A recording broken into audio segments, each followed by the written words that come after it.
The first time I ever got on a plane was at 2 years old. We were flying from South Africa to Mexico, and what a shift of cultures that was. But it's safe to say, since that first plane trip, I have not stopped traveling since. The travel bug bit me, and I have just been an avid adventurer ever since. Ask my husband. The idea of getting on a plane, going to a country where I have no idea what's being said, to try new foods I've never tried before, is always the coolest thought to me. If he ever wants to spoil me, he takes me onto an adventure to experience something I've never known. Welcome back to the NextGen Prophets Podcast. I am your host, your mentor, and your big sister, Deborah Ann Dene Feltezen. And that travel bug is about to hit you too, because when we're going through our prophetic process, look, I'm going to be honest. Sometimes it's a little hard to tell where we are in that zone. Are we close to landing? Have we even taken off? Where on that map are we? Where on earth is Carmen Sandiego gonna go next? That's kind of how it feels when we're on our prophetic journey.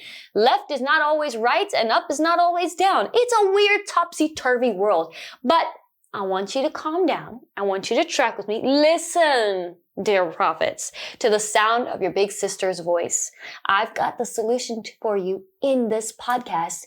And even better yet, I want you to go to www.myprophetictribe.com and book a free prophetic consultation. Because if you don't already have all of the answers at the end of this podcast, that consultation with your big sis to help you find out where you are in your process and how to walk it out effectively is going to give you every last tool that you need to accelerate into your prophetic destiny. Now, I'm not just telling you about my love for travel for fun. I'm telling you about my love for travel because it helps you bring perspective of your process. When we get on that plane, the scariest part of that plane ride happens in two places: the takeoff and the landing. Takeoff because if you've never flown before, it's hard to contemplate or recognize that such a huge metal bird can just get up off the ground seemingly by magic. Now look, we're on the NextGen Prophets Podcast. We know it is by science. We know there is airlift dynamics, and we know that God has given man the technological know-how on how to lift those planes. But if you've never done it before, it can be scary. It can be intimidating. And you sit there wondering, did I get on the right plane? Am I going in the right direction? What if we hit turbulence? What happens then?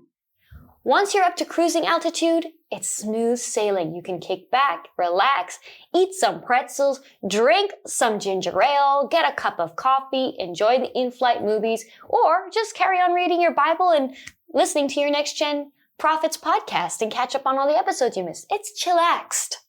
But the second most scariest part of that flight is the landing zone, when you finally reach your destination. Now you've got to worry. Am I going to land okay? Am I actually landing in the correct airport? Did my luggage make it okay from my layover? Did anything get broken in flight? Lord, please let my laptop screen still be in shape. And I don't want this plane to flip over with that weird turbulence as we hit the tarmac. It's crazy. It's scary. But after you've gotten on that plane so many times, you get used to it. You know what the flight hostess is going to tell you. You know the ins and outs of that airplane. And I'm here to help you navigate that journey. Because when it comes to us NextGen Prophets and impacting culture, it's very much like getting on that airplane. It's intimidating. We don't know exactly where we're going or what the end result is going to look like. But I can promise you this. You're going to get from point A to point B with minimal turbulence. So track with me a little bit as we go into Exodus chapter 20, verses 4 through 6. It says, "You shall not make for yourself a carved image, any likeness of anything that is in heaven, above, or that is in the earth beneath, or that is in the water under the earth. You shall not bow down to them, nor serve them, for I, the Lord, your God, I am jealous, visiting the iniquity of the fathers upon the children to the third and fourth generations of those who hate me, but showing mercy to thousands to those who love me and keep my commandments." This is the second commandment that God ever gave his people. He said, if you want to live a long, to the thousands here, did you hear that in verse 6? If you want to live a long life and have blessing upon blessing go to thousands and thousands of generations, I need you to walk along this journey with me. As you have left behind the leeks of Egypt and the golds and you laid down your golden calves, I need you to trust the process that I am taking you through. What he was doing here in this verse is he was reprogramming the people's minds and view of the world. He was reprogramming their decision-making skills, because up until this point, you need to understand something. The children of Israel lived as slaves. They did not know what it meant to be free. They only knew how to live according to the culture they were raised in, and the culture they were raised in was a culture of slavery and servitude. They were in service to everybody else, and honestly, the pay they got didn't mean anything. They literally spent all their time trying to survive instead of thriving, instead of growing in wealth, health, and their entire lifestyle as a family, as a tribe that God had originally intended. So, yeah, their second commandment was, get to know me, obey my commandments. Don't go looking for identity anywhere else. Don't base your decisions on the gods of Egypt or the gods of the Greeks or the gods of the Babylonians or any of these others that you are going to come across. I need you to be obedient to me. The golden calves cannot be allowed to remain. I need you to hear me. And throughout this process of journeying through the wilderness to their end goal, to their destination, which was the promised land, was a process of God continually reworking how they viewed the world around them, that the world belonged to them. They were the promised and the chosen people. And everywhere they walked, everywhere they placed their foot belonged to them. Imagine what that does for a people that for the longest time was not allowed to own anything except for their life. They were not allowed to own land in Egypt. They weren't really allowed to own their own homes in Egypt, not unless they worked to the point of death and blood, sweat, and tears. And then maybe the Egyptians would throw them a bone or two. And maybe if they work with somebody who's really high up in the noble party and that liked them, they would maybe be given some ownership over something.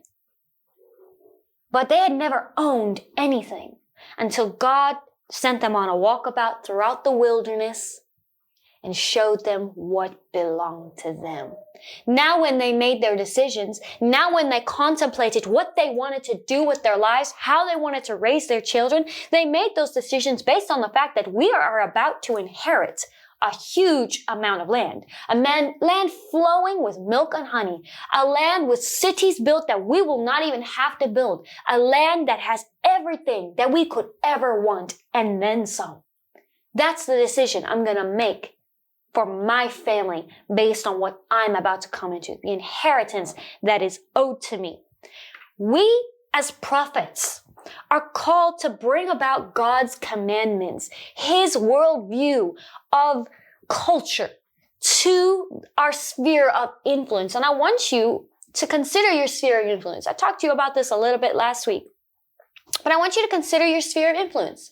I want you to consider the people that you are connecting with. I want you to consider the environments you keep being placed in that God has given you ownership over. Because you are meant to change the viewpoint. You have been placed in a dark land. You've been placed in an area where maybe, Pharaoh is ruling and reigning and he's determining the lives of his people.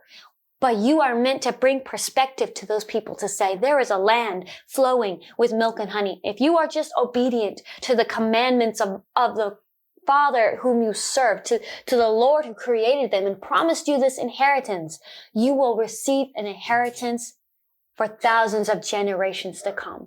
This shift in how you view the world is going to greatly impact the way you make your decisions and the way others make their decisions. Because yes, whether you believe it or not, you have indeed been called to change the culture of the people and of the area, the sphere of influence that you have been placed in.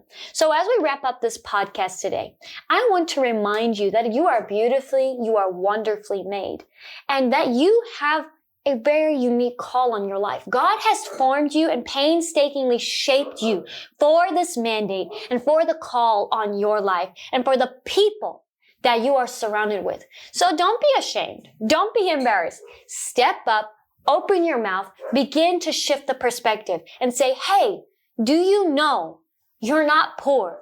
Hey, do you know you're on the route to getting healthy and wealthy?